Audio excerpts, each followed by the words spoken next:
Good morning, YouTube.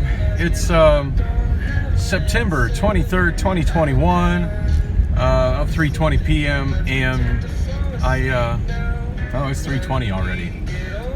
For some reason, I thought it was earlier than that, but yeah, I kind of got a late start today because I had a late night last night. Finally got some more eBay sales.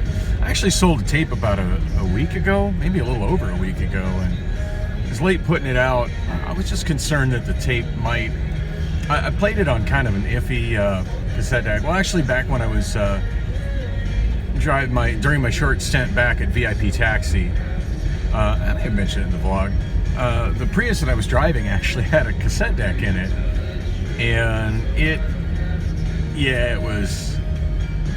That deck was definitely on its last legs, and I had played this cassette in it, and I just wanted to listen to it on one of my good decks at home, just to make sure that car stereo hadn't caused any damage to it, and that it still sounded as good as I recall it sounding the last time I had played it on a good deck, and it did.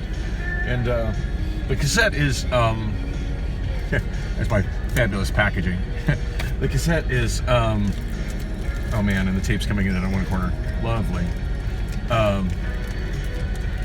It's Pickin' on Nashville by the Kentucky Headhunters, which if you're into rockabilly or like country with a southern rock edge and you've never listened to the Kentucky Headhunters, I highly recommend them, especially their debut album, Pickin' on Nashville.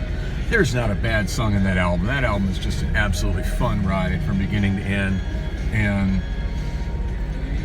yeah, quite enjoyed listening to that on my good Yamaha deck in my living room today. Oh man, we had some traffic on McDowell today.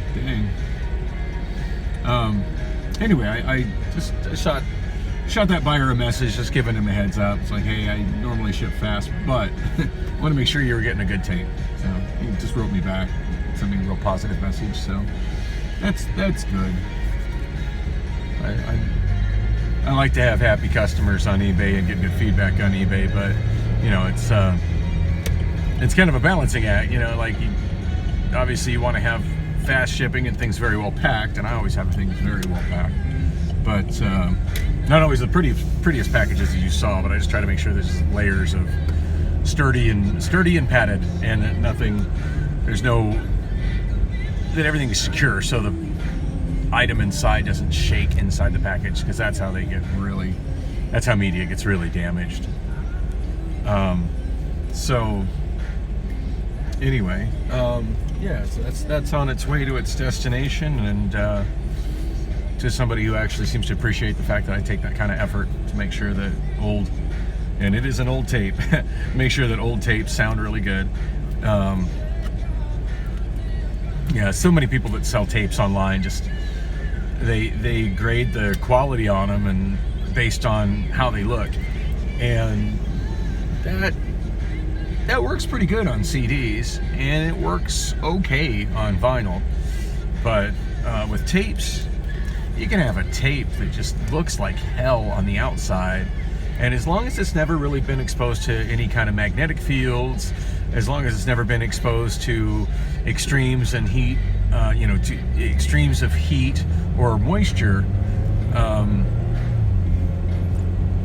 it might be dirty on the outside, I mean scratched up on the outside, but that tape can sound absolutely great.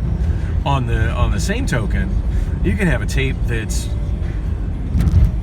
looks great, looks brand new, but if at one point in time it was stored too close to a speaker, that magnet will have messed up the sound on the tape, and you've got a tape that's just, I don't want to say useless, but it's not good.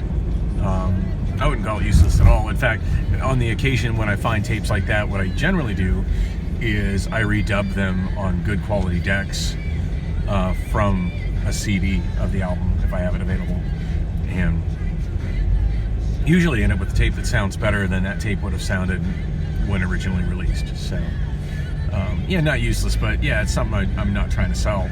I'm trying to sell somebody a tape that doesn't sound good. So yay, one-man quality control machine. Anyway, also sold a CD. that came in late. That order came in late last night, so it's getting shipped with quickness. I think it's oh my gosh, I forgot what it was. Mary Chapin Carpenter. It's a best of CD, still factory sealed. It's got some cracks and stuff in the case, just not been stored in the best of ways, but it's clearly, you know, the disc is going to be pristine inside.